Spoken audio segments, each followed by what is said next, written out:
the fog resting on the lake. Rays of light, the mountain's coat. Rocky sea will be crossed, the challenge I take. Cat bathing in sun's moat. Moon lies on peak embossed, thus the story I make. It looks absolutely fantastic here. And I'm going to go up somewhere between that high peak you can see there and the other peak that you can't see from here, which should be on the left side of that big peak, though I'm not 100% sure, but it's somewhere there. It's the way to the Steinerne Meer, which literally translates to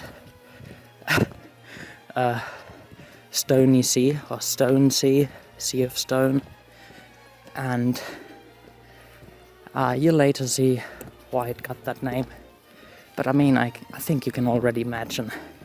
It kind of looks like a moon landscape. Oh, I just got out of the fog, which is in my opinion quite amazing if you look back. First of all, you've got those mountains, and then you've got all the fog there. It's just lying there upon the lake.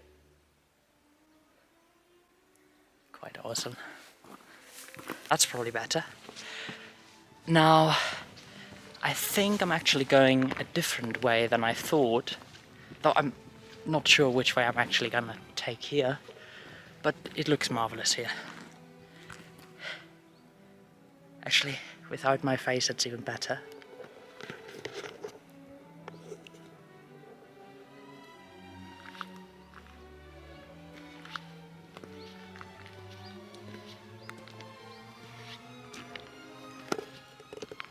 Now I can enjoy this view, and I actually think I now know what this... So that is the Schönfeldspitze. I kept referring to it as Hochkönig in the video, and I actually thought for a very long time that it is the Hochkönig, but no, the Hochkönig, first of all, it's further back, so further away from the point at which I'm standing there, and it is higher, and it got a small house on top, which is kind of cute. And now I've already introduced the entire video in this poetic way, and I just want to mention that I thought that the Hochkönig may actually be the queen in Schiller's poem on the mountains. It's called Mountain Song Berglied. It's a really beautiful poem in my opinion, that I really like to say out loud when I'm alone in the mountains. And the landscape there just really reminded me of that poem, especially the Watzmann with its two peaks. And Schiller is referring to zwei Zinken in German, which basically means two peaks. And in the next section of the poem, he talks about a queen with diamond crown. And I thought, well, maybe that's the Hochkönig, and maybe that's this mountain. But no, that's the Schönfeldspitze. Well, maybe he went on that same hike and thought like, well, that is a queen. Die Schönfeldspitze. In German it's even a female mountain name, while der Watzmann is a male mountain name. But okay, enough with that and back to the beautiful scenery. So that is what I meant when I said moon landscape, though of course it's not that much of a moon landscape, but quite awesome to see. Just so much dead land, and yet everywhere is still some kind of life. Oh, so and I just remembered something.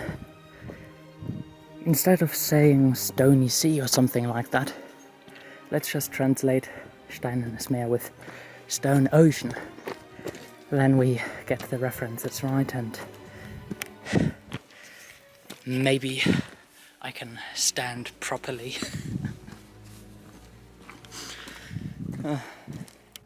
And I shall proclaim that I stand proud here. But it's really magnificent. I don't know how often I've used this word.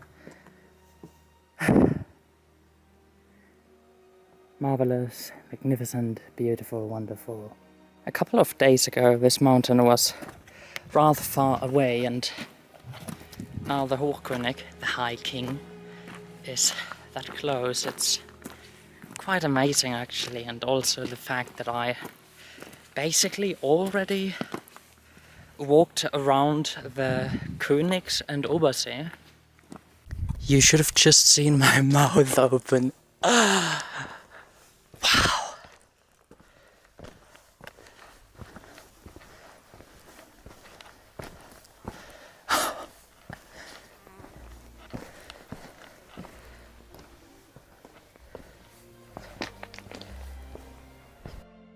So the mountains here that I was so amazed at are actually the highest mountains in Austria. So from the point where I was standing, you can actually see the Großglockner, Großvenediger and the mountains like that. Though I'm not 100% sure whether it's really all these mountains, but it is part of all those 3,000 meter high mountains.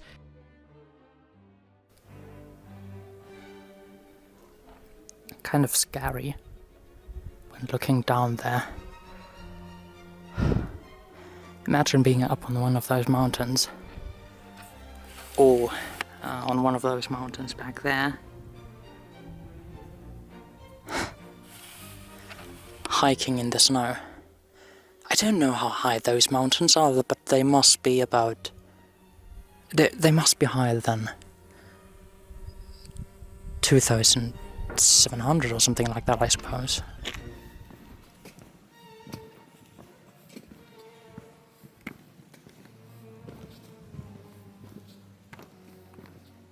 So here we are at the last stop back there, the wonderful Ingolstädter Hütte, on Ingolstädter Haus actually. And the landscape is still absolutely marvelous. Everywhere you look there's stone, but also some greenery back there, though kind of far away. Still in the ocean of stone, but alright. And at the Ingolstädter Haus I was also able to take some pictures of that beautiful cat that was bathing in sunlight there, and that's actually still one of my best photos that I've taken so far, and I still really like it. Unfortunately though, I haven't recorded the moment when I took the photo. I've just recorded some of the moon there, which was also really beautiful. It was almost as if that moon was laying on top of those mountains there. It looked so astonishing, and someone that I know actually also gave me that comment that it kind of looks like Mars because of how red everything looked like due to the sunset. The sunrise and sunset on the Ingolstädter Haus was probably the nicest that I've ever seen anywhere so far. And now my journey is already slowly coming to an end. So on the next day I got up rather early as usual on those mountain cabins, got something to eat for breakfast. The breakfast at the Ingolstädter Haus, by the way, was the best breakfast of all the cabins that I've been to, in my opinion. And then packed my stuff and got going again. So that's a great opportunity to do a video.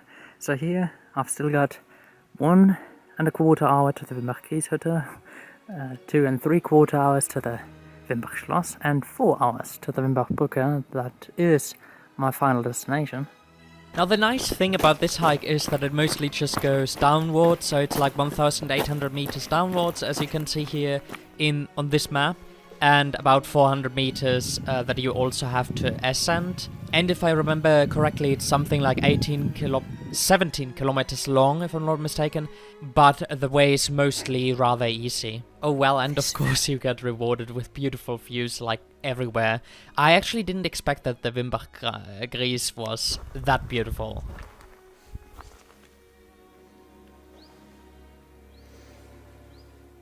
I'm not going this way, though someday maybe.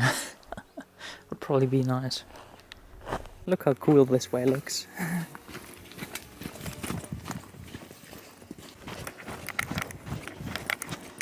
Oh my god, this is the perfect jogging route. I should probably just go down here to jog someday.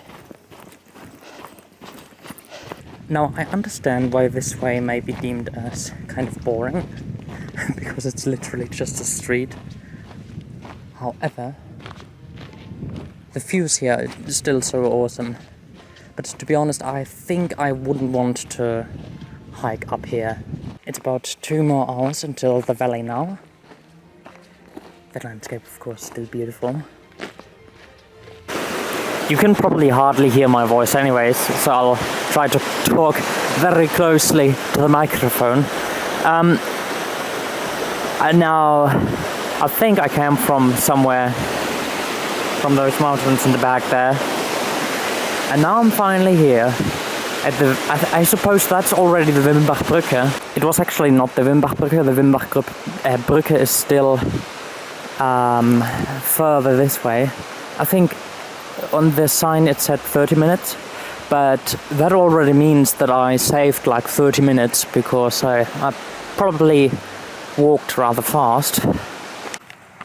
I can officially call this the end of the rather long... Why am I rolling the R?